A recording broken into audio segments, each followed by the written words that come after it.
Slides 23 through 35 have to do with creating and managing pivot tables. Okay, so pivot tables are a way to like condense and rearrange large amounts of information.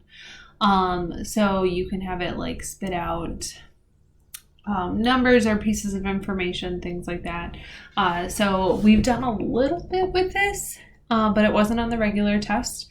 But we're going to take a look at it deeper now. So we're going to open up the one that is pivot tables. And of course, save this as solution.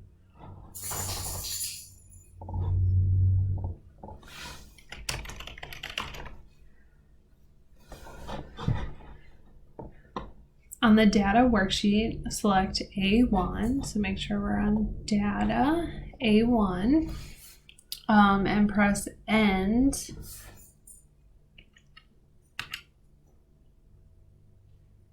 And the down arrow. And that will take us to the very last piece of information. You will notice that there are 25,000 pieces of information in here. Like, that's so much information, okay?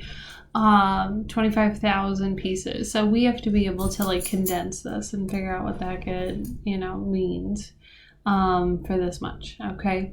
So press Control Home to get back all the way up to the top. We are going to click the Insert tab, and in the Tables group, we're going to do the recommended pivot tables. Okay, scroll down the list and use the sum of units sold by product. Sum of units sold by product. This one right here. Okay, so this is really going to condense down this information. So slide 25 just shows us a picture of what this should look like, which is what my screen looks like right now. Slide 26 says to press OK and name the new sheet, because this is going to generate a new sheet right here. We're going to call this products.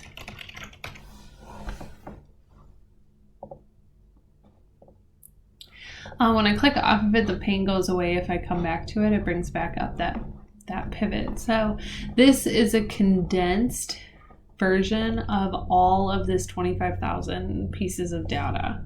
Okay, so on the products worksheet, drag the region field in the pivots table fields pane down to the columns area. So region, we're going to bring down to the columns. So now this tells us the total number that were sold based on region, as well as the grand total. Okay, so we can see down the line here, we have all of these different thingamabobs and widgets and woozles. And across the top, we have the different regions that they're being sold in. Now, number 9 says to drag the sales reps to the filters area. Sales rep to filter area. Okay. B1 currently shows all up here at the top. But if we drop this down, we can see these different sales reps. And if we click on, this says choose Dorothy Gale. I don't care who you pick. I'm going to pick Garrett here. Okay. This shows all the things that he sold within these different regions for him. Click it and go back to all. And if you click on, like, say, Amy, you'll see just Amy's totals. Go back to all, we'll see everybody's totals. Number 12, in the pivot table field pane, in the values area, click the drop down, sum of total units, and then select value field settings. Okay, so in the values area, click the drop down and then select value field settings. Okay, I'm now on slide 27. It says click the number format. This right here.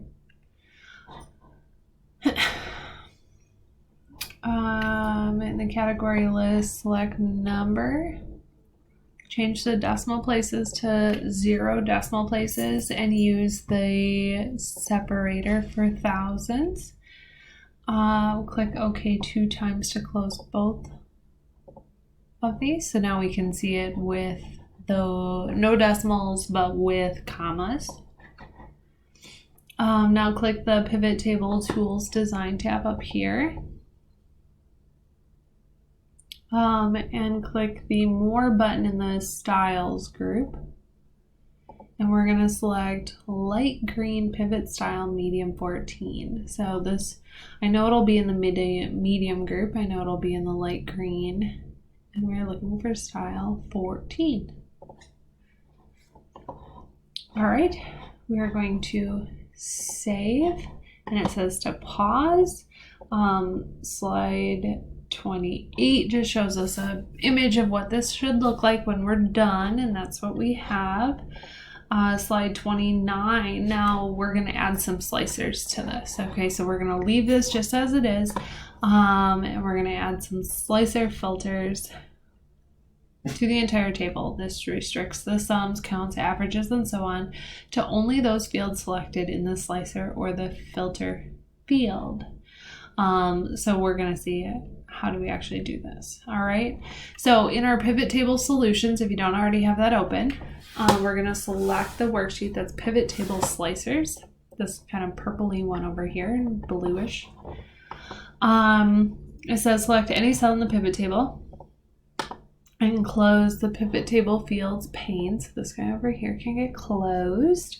Now we're going to go to the insert tab, and then in the filters group over here, we're going to put in a slicer.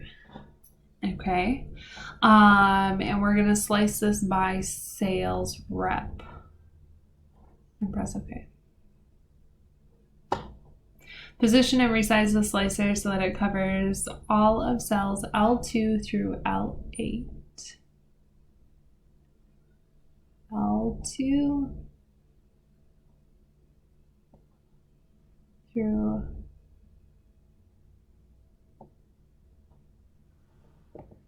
L8. I can go down. Okay. On the slicer tool options tab in the buttons group, use the columns control to increase the number of columns to 2.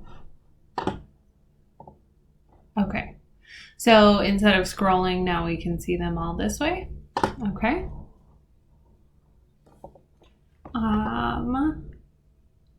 Click inside the pivot table. Okay, so anywhere inside of here is fine. Now we are on slide 31. It says click the Pivot Table Tools Analysis tab, this guy right up here at the top. And then in the filter group, click the Insert Slicer button.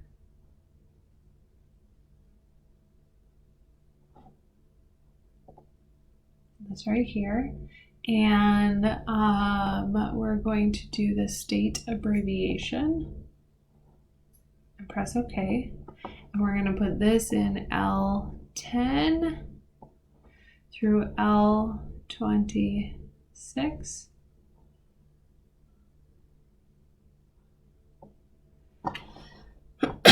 And in the columns, it tells us that we're going to put 6 columns. There we go, so we can see all the columns. Make sure that all the data is visible. And the sales left is 1. It says to select Amelia. I don't have Amelia. I'm going to do Isabel. Select Isabel. And then you can see which states she has sold stuff in. The ones that are kind of grayed out are the ones that she hasn't sold stuff in. So if I do Isabel Martins and I say New York, New Hampshire, Kentucky, like I can see her totals for those particular states very easily. Like I can report this data instead of looking at all of this. Okay, so I can see these very, very, very quickly. So, it said hold down Control to select multiples. So if I want Oh, how would I be on the right person? Okay.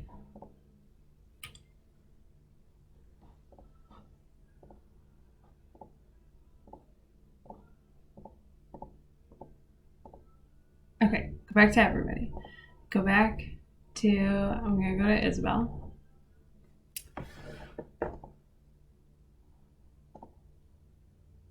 Okay, back to everybody. Go into Isabel. And then I'm going to hold on. I'm going to select one of these. Hold down Control and select all of those at the same time. All right, so you should see what they have, or different people, different states. That's fine. We're being flexible with this. Now on to slide 33, step 13 tells us to click the clear filter buttons. So that's these guys right here to bring it back to everything. Select the worksheet pivot table grouping. Next, we'll add a timeline slicer to filter dates in a pivot table. Select any cell in the pivot table. Close the field pane if necessary. Click the insert, and we're going to do timelines this time. So insert, and under filters, we're going to put in a timeline filter. We're going to, of course, do this by date, and press OK, because all of our dates are in a single column. Like, we don't have like month and day and year in a different one. We just have date. Position and resize the timeline so it covers all the cells in L3 through R10.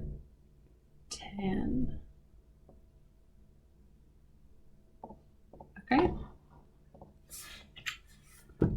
Click the months arrow near the top right corner of the timeline and select years. Okay. Under the bar, under 2016, and drag the right handle to include 2017.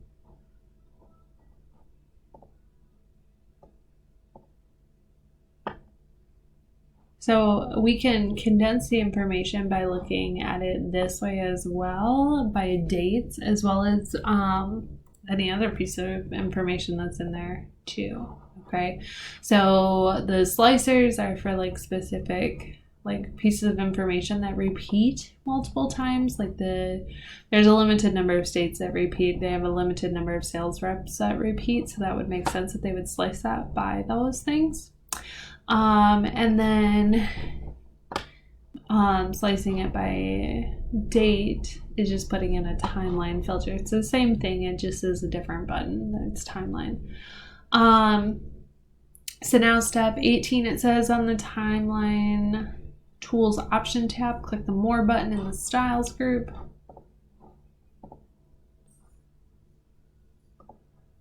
And we're going to do the light orange.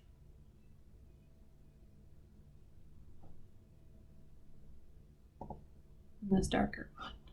Okay. Save it. Slide 35 just shows us a picture of what this should look like when you are all set.